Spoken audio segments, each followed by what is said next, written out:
দর্শক সে কিন্তু এই ছাগলের পাশাপাশি গরুও দেখশন করে। তার 4টে গরু দেখতে পাচ্ছি, গাভী একটা মনে হইতো না, ওই লালটা গাভী। দর্শক লালটা কিন্তু তার গাভী, সাদাটা কি? ও আচ্ছা, সাদাটা এটা কি বকনা? এখনো ভরে নাই। আচ্ছা দর্শক, বকনা কিন্তু এটা এখানে ভরা নাই। এই বকনা সাইজটা কিন্তু ভালো আছে, দামড়া গরুর মতো লাগে, অনেক বড় সড়ো। হ্যাঁ, এটার বাচ্চা ওই যেটা। দর্শক গাভীটা যদি আমরা একটু দেখাই, দেখেন দেশাল গাভী তো, ছোট মোটো একটি গাভী। হ্যাঁ, ওই বাচ্চার সাইজটা ভালো, সার বাচ্চা হয়েছে না? দুধ কটা করে হয়?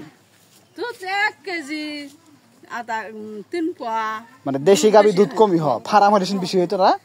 দর্শক দেশি গাভী কিন্তু তুলনামূলক দুধ কম হয়।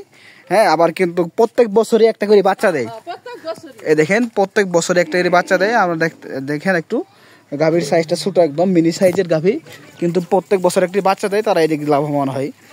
খালা এই বকনাটা কোন গরুর আবার? এই বকনাটা এইটারই?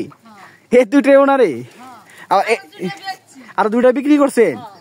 ও আল্লাহ, আমরা এটা তাহলে বছরে বেনি বলা যায় না? বছরে বেনি না দর্শক, তার গাভীটা কিন্তু বছরে বেনি।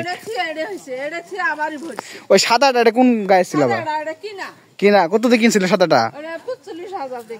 এখন তো 60-এর উপরে হবে।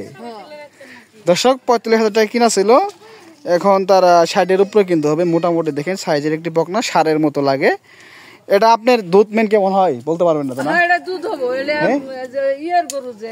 ও আচ্ছা, কাঁচা ঘাস খাওয়া দেয় শুধু না? আচ্ছা, মোটামুটি সুন্দর সাইজের দেখেন, তার একটা ছোট পরিসরের খামারি।